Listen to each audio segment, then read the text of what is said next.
Bonsoir, chers amis téléspectateurs de CNews TV. Ravi de vous retrouver dans cette quotidienne. Au sommaire de cette édition, vous aurez l'immigration clandestine. Nous irons à la découverte des deux étudiants sénégalais qui ont perdu la vie en tentant plus bien sûr de rallier l'Espagne. Toujours immigration clandestine. Ce voyage clandestin en Espagne, les images insoutenables de la pirogue sénégalaise qui a échoué en Mauritanie à suivre dans le développement vidéo fuité les graves propos du nouveau ministre de l'Artisanat, Dr Pape Amadou Ndiaye, qui choque la toile tout à l'heure dans le développement. Les actualités internationales, sportives ainsi bien sûr que le thème du jour pour parler de l'actualité vont clore cette présente session d'information.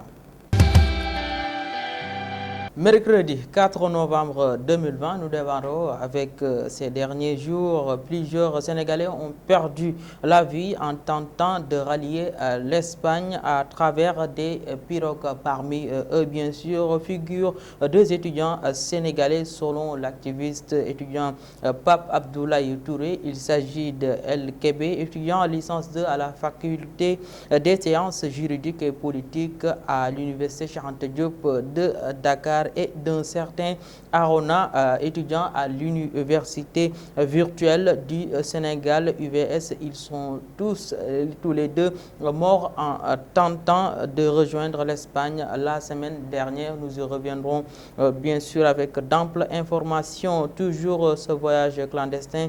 Il y a quelques jours, une pirogue partie du Sénégal a tenté de rallier l'Espagne. Malheureusement, face aux épreuves rencontrées en mer, la pirogue s'est perdue au bout de quelques jours. Finalement, cette pirogue qui comptait plus d'une centaine d'occupants n'a eu que 27 rescapés, nous rapporte cette information de cnenews.com à travers ces images.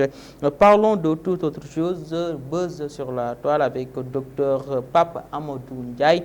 Ce nom ne vous dit sûrement rien. Eh bien, c'est parce qu'il vient fraîchement d'être parachuté ministre de l'Artisanat par Macky Sall, nouvelle tête de remaniement. Il vient de faire sa première bourde filmée dans sa demeure, rapporte CNews, avec ses militants. Il a tout bonnement annoncé le début du partage des propos choquants pour un politique qui n'a pas encore été investi de sa maison. Les Sénégalais peuvent trembler pour leur dernier. D'accord, il faut noter bien cela par rapport à cette information de cnenews.com. Une vidéo virale est devenue virale plutôt sur la toile. Sur l'international, en exclusivité, Kémi Seba sur CNews. Le drame de l'Afrique francophone se nomme Draman Alassane Ouattara, a-t-il déclaré hier. Actuellement en Côte d'Ivoire, malgré une interdiction d'entrée sur le territoire, Kémi Seba n'y est pas allé par 4 chemins pour dénoncer la situation qui prévaut suite à l'annonce de la réélection de Alassane Dramane Ouattara pour un troisième mandat. Le leader de Urgence panafricaniste s'est exprimé à travers cnenews.com pour dénoncer ce coup de force du successeur de Laurent Gbagbo. Le drame de l'Afrique francophone se nomme Dramane Ouattara, un message clair et sans aucune ambiguïté. Nous suivons cet extrait de notre correspondant à Massambakan depuis Paris. Écoutez, pour être très simple, on est dans une démarche aujourd'hui où on voit le drame se dérouler sous nos yeux. Le drame s'appelle Draman. Le drame s'appelle Draman qui agit depuis un certain nombre d'années pour les intérêts du néocolonialisme, qui agit pour les intérêts de la France, qui agit pour les intérêts étrangers, mais qui depuis très longtemps n'agit plus pour les intérêts des Ivoiriens. Alassane Dramane Ouattara est un produit pur d'un point de vue politique et idéologique de l'oligarchie occidentale, et il applique justement ces méthodologies occidentales, de prédation occidentale, sur le sol africain. La Côte d'Ivoire est le poumon aujourd'hui de la France-Afrique. Et si la Côte d'Ivoire était débarrassée politiquement, j'entends, quand je dis débarrassée, je parle de non-violence évidemment, mais était débarrassée de quelqu'un comme Dramane Ouattara, il est évident que la situation en Afrique francophone changerait. Toutes les pressions, toute les actions qui sont menées par Ouattara pour faire taire les logiques de souveraineté un peu partout dans l'Afrique prétendument dite francophone, c'est quelque chose qui est visible et palpable de tous. Donc quand vous constatez cette réalité, il est de mon devoir, quels que soient les risques à prendre, ça fait un bout de temps que je réfléchissais justement à cette situation.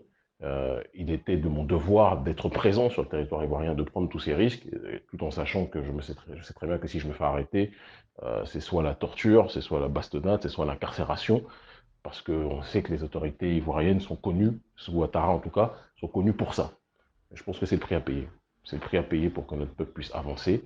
On était très conscient, bien évidemment, en arrivant que quand on dit parasiter le processus électoral, on sait très bien que, étant donné que des opposants ne se présentaient pas à l'élection, il était sûr et certain que Ouattara serait élu dans une élection où il était seul face à un candidat fantoche. Voilà, ça c'est quelque chose que l'on savait. Maintenant, c'est les jours qui suivent, pour nous, qui sont les plus importants, à compter de maintenant, par rapport aux différentes rencontres politiques qu'on effectue pour que les choses puissent avancer. Voilà. Toujours sur l'international présidentiel aux États-Unis, les démocrates gagnent une première bataille face à Trump. Les résultats définitifs ne sont pas encore publiés aux États-Unis, mais les premiers résultats donnent une petite victoire aux démocrates, non sur la présidentielle, mais le nombre de membres à la Chambre des représentants. En effet, à l'heure actuelle, les démocrates sont devant avec 227 points contre 213 pour Trump, alors qu'il reste 90 points à distribuer d'après bien sûr NBC repris par CNews.com. Ces résultats permettent au moins aux démocrates de conserver bien sûr une majorité à la chambre plutôt des représentants, un fait non négligeable aux États-Unis où il existe plusieurs contre-pouvoirs au pouvoir en place. Si les démocrates gagnent l'élection, ils auront plus de facilité à diriger, et si l'inverse, ils auront leur mot à dire, bien sûr, malgré la présence de Trump à la Maison Blanche. Une actualité sportive pour refermer cette édition, et ça sera de la lutte avec frappe. Le nouveau bureau du CNG sera dévoilé officiellement demain jeudi. C'est officiel, le nouveau bureau du comité national des gestions CNG de lutte sera connu demain jeudi le 5 novembre plutôt, vers 17h. L'annonce est faite par le ministère des Sports dans un communiqué lequel précise que le tutelle Matarba recevra plutôt en audience l'équipe sortante dirigée par Dr Alioune Sarr depuis 1994. C'est cette information sportive qui referme cette édition. Juste le rappel des titres avec le phénomène de l'immigration clandestine. Un voyage clandestin en Espagne avec les jeunes. Nous avions montré les images insoutenables de la pirogue sénégalaise qui a échoué en Mauritanie. Vous l'avez suivi dans cette édition. Mais aussi ces deux étudiants qui ont perdu la vie seront Pape Abdoulaye Touré, l'activiste étudiant de la faculté de droit de l'université Cheikh Anta Diop de Dakar. Et cette vidéo fuitée les graves propos du nouveau ministre de l'Artisanat, Dr Pape Amadou Ndiaye, qui choque la toile. Les actualités internationales sportives ont pu boucler cette session d'information. Quant à moi, je vous donne rendez-vous demain à pareille heure, s'il plaît, au bon Dieu.